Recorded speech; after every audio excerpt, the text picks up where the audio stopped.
Halo kawan-kawan, selamat datang kembali di channel Style Catur.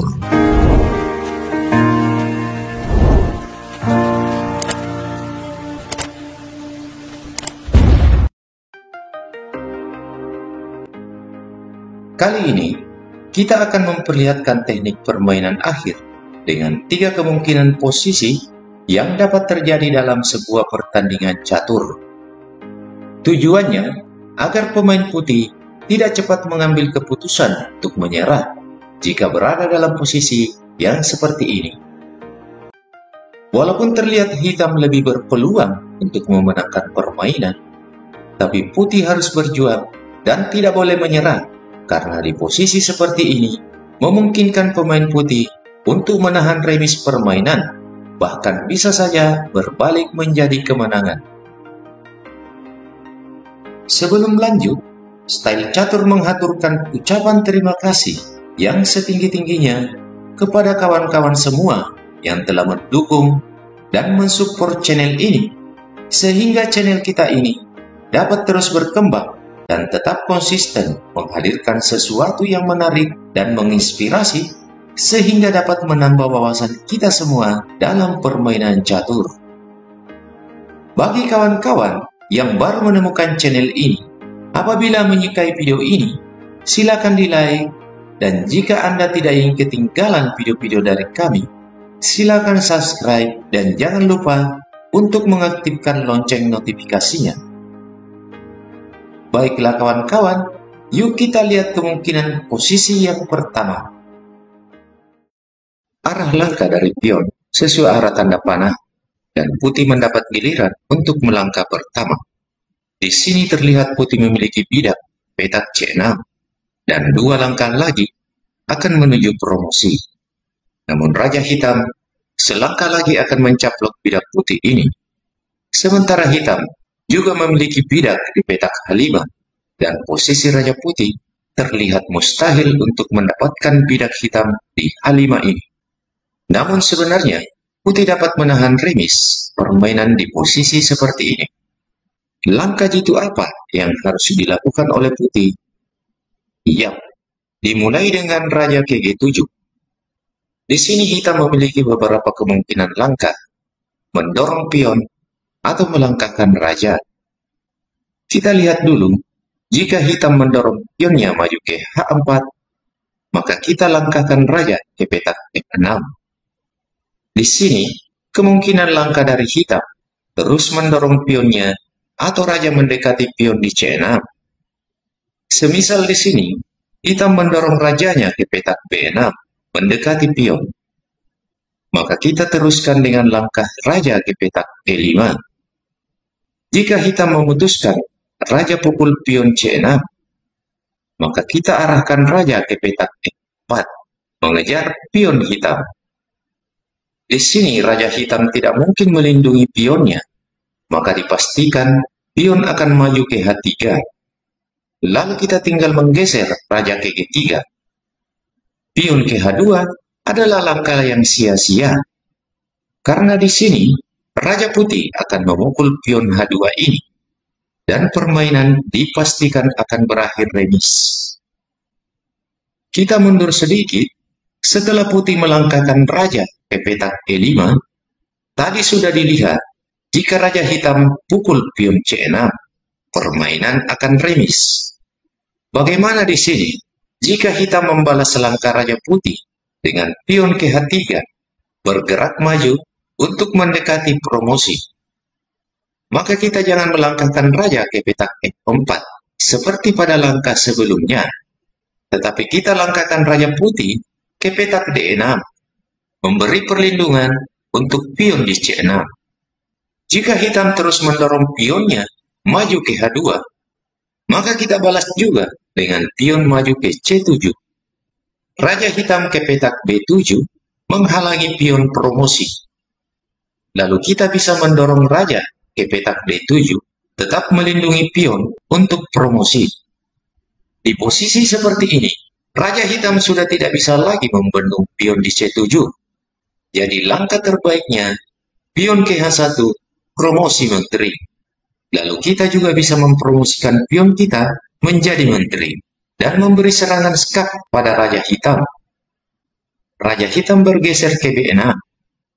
Dan di posisi seperti ini, jika permainan diteruskan, sedikit saja hitam membuat kesalahan, maka putih akan memenangkan pertandingan, sebab putih terlebih dahulu berkesempatan melancarkan serangan pada Raja Hitam.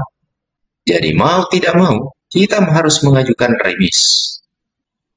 Kita mundur lagi, setelah Raja ke F6, tadi sudah dilihat, jika Raja bergerak mendekati pion, maka dipastikan permainan akan remis. Lalu bagaimana di sini jika hitam meneruskan pionnya maju ke H3? Pion hitam ini tidak mungkin lagi terkejar oleh Raja Putih. Jadi kita geser Raja ke petak E7. Jika hitam terus mendorong pionnya maju ke petak H2, maka kita balas juga dengan mendorong pion maju ke C7, juga mendekati petak promosi. Jika Raja Hitam bergerak ke petak B7, rencananya untuk menghalangi pion promosi, maka kita langkahkan Raja ke petak D7, melindungi pion C7, dan menjaga petak pion promosi. Jika pion hitam promosi menteri, maka kita juga dapat mempromosikan pion kita menjadi menteri. Dan di sini, putih terlebih dahulu melakukan skak terhadap Raja Hitam.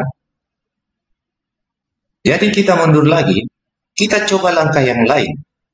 Setelah Raja ke F6, besar kemungkinan hitam akan mendorong pionnya ke H4. Pion hitam ini semakin dekat untuk promosi. Jadi apa yang harus dilakukan oleh putih? Ya, Raja ke E5. Jika hitam terus mendorong pionnya maju ke petak H3, maka kita arahkan Raja ke petak D6. Karena sudah tidak memungkinkan lagi untuk mengejar pion hitam ini. Jika hitam meneruskan pion dengan maju ke H2, selangkah lagi akan promosi, maka kita balas dengan pion ke C7, juga berencana mempromosikan pion kita ini. Langkah terbaik di sini, kita mempromosikan pionnya menjadi menteri. Dan kita juga bisa mempromosikan pion kita menjadi menteri. Dan permainan dinyatakan remis. Mari kita lihat kemungkinan posisi permainan akhir yang kedua. Sama seperti sebelumnya, putih melangkah terlebih dahulu. Di sini putih memiliki bidak di C5 dan raja di petak A4. Sedangkan kita memiliki raja yang terus mengintai pion di C5. Sementara pion hitam di petak H6 jauh bebas tanpa terhalang menuju petak promosi. Jadi langkah apa yang bisa dilakukan oleh putih untuk menahan remis permainan di posisi seperti ini? Ya, langkah terbaik, pion maju ke C6. Jika hitam membalas dengan pion ke H5, maka kita langkahkan raja ke petak B4. Jika raja ke B6 mendekati pion, maka kita teruskan dengan raja ke C4, juga berencana mendekati pion di petak H5. Dan jika hitam meneruskan lagi dengan pion maju ke H4, maka kita balas dengan langkah raja ke D5. Jika raja hitam ke C7 menghalangi pion maju ke petak selanjutnya, maka kita balas dengan raja ke petak E4. Jika raja memukul pion di C6, maka kita teruskan dengan raja ke petak F3. Pion maju ke H3, lalu kita bawa raja ke petak G3. Pion maju ke H2 adalah langkah sia-sia, sebab raja akan memukul pion H2 ini, dan dipastikan permainan akan berakhir remis. Kita kembali di posisi semula. Semisal di sini, setelah pion maju ke C6, di langkah sebelumnya, pion maju ke H5. Bagaimana di sini jika raja ke petak B6 langsung mengancam pion? Maka sama saja kita tetap menggeser raja ke petak B4. Jika pion ke H5, maka kita geser lagi raja ke petak C4. Jika raja mengambil pion C6, maka raja kita geser ke petak D4. Jika pion maju ke H4, Maka kita geser raja ke petak E4. Pion maju lagi ke H3, dan kita ke petak F3. Pion maju lagi ke petak H2, lalu raja ke petak G2, mencegat pion. Pion promosi menteri, skak. Namun percuma saja, karena raja akan memukul menteri yang baru menjabat ini. Kita lihat kemungkinan langkah selanjutnya. Jika pion terus-menerus dipacu untuk promosi. Semisal di sini, pion maju ke C6, hitam membalas dengan pion ke H5, maka kita geser raja ke petak B4. Pion ke H4 berpacu untuk promosi, dan di sini kita alihkan langkah raja ke petak C5. Pion maju lagi ke petak H3, lalu kita geser raja ke petak D6. Pion terus maju ke H2, selangkah lagi akan promosi. Lalu kita balas dengan pion ke C7, juga mempersiapkan pion untuk promosi. Jika raja ke B7 menghalangi pion untuk promosi, maka kita geser raja ke petak D7, memberi perlindungan pada pion. Satu-satunya langkah yang dapat diambil oleh hitam adalah mempromosikan pionnya menjadi menteri. Lalu kita juga mempromosikan pion menjadi menteri. Di posisi ini, putih terlebih dahulu melakukan serangan pada raja hitam, dan putih bisa memenangkan pertandingan ini jika hitam melakukan sedikit kekeliruan. Kita kembali lagi di posisi semula. Setelah pion ke C6, pion maju ke H5, raja ke B4, dan di sini hitam menunda pionnya maju, tetapi menggeser raja ke B6, langsung mengancam pion. Maka kita teruskan dengan raja ke C4. Hitam membalas dengan pion ke H4, lalu kita geser raja ke D5. Bagaimana jika raja hitam ke C7 menghalangi pion maju? Maka kita lanjutkan saja dengan raja ke E4, mengejar pion hitam. Pion maju ke H3, dan kita teruskan dengan raja ke F3. Pion ke H2, dan kembali kita dapat mencegat pion ini di petak G2. Pion promosi menteri, skak. Lalu kita tinggal memukul menteri ini. Hitam juga membalas dengan memukul pion. Dan permainan dinyatakan remis. Kita masuk pada kemungkinan posisi permainan akhir yang ketiga. Di sini, hitam unggul satu perwira gajah di petak E2 dengan pion di G4 yang bebas. Sedangkan putih juga memiliki pion di petak E6 yang akan promosi di petak putih. Sayangnya, walaupun raja bisa mengawal pion untuk promosi, namun petak promosinya ada di jalur diagonal terang. Bagaimana langkah yang harus diambil oleh putih? Yap, pion maju ke petak E7. Dipastikan gajah akan ke petak B5, bersiap mencaplok pion jika promosi. Jadi kita geser raja ke petak C5, mengancam gajah. Besar kemungkinan gajah akan ke E8, menghindari serangan raja, sekaligus menghadang laju pion promosi.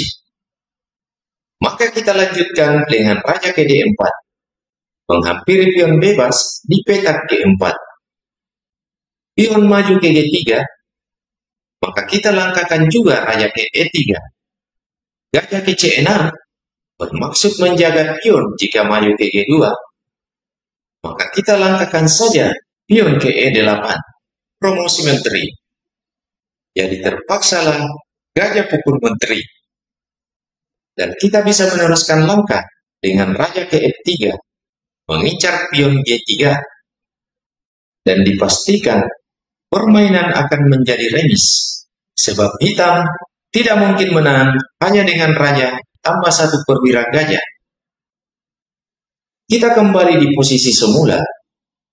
Kita coba kemungkinan langkah balasan dari hitam. Setelah pion ke E7, gajah mundur ke B5 menjaga petak promosi.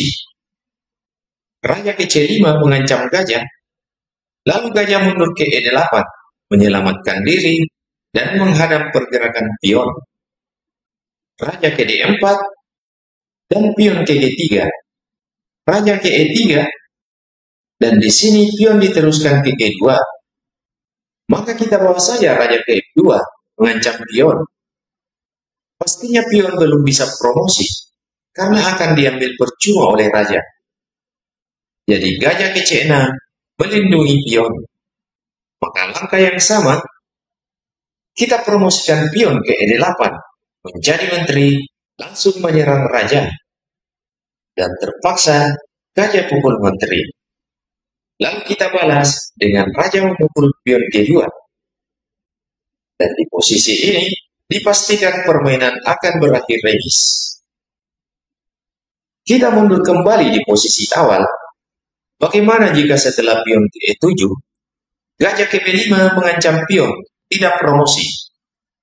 Raja ke C5 mengancam gajah. Di sini hitam mengorbankan gajah dengan mendorong pion maju ke G3. Maka kita pukul saja gajah ini dengan raja. Pion ke G2, selangkah lagi akan promosi. Maka kita bisa melanjutkan dengan pion ke E8, promosi menteri. Menteri ini langsung mengancam raja hitam dengan skar. Dan di posisi seperti ini, putih dipastikan akan memenangkan pertandingan karena pion di G2 ini tidak akan pernah menjadi menteri. Jadi demikianlah trik dari 3 kemungkinan posisi yang dapat terjadi dalam permainan catur dan bagaimana putih melakukan teknik endgame sehingga berbuah remis dan bahkan berakhir dengan kemenangan. Semoga video ini berkenan dan dapat membantu dalam menambah wawasan kita dalam permainan catur. Mohon maaf jika ada kata-kata yang salah, dan sampai jumpa pada video-video menarik lainnya, tentunya tetap di channel Style Catur. Akhir kata, salam Gens Unasumus.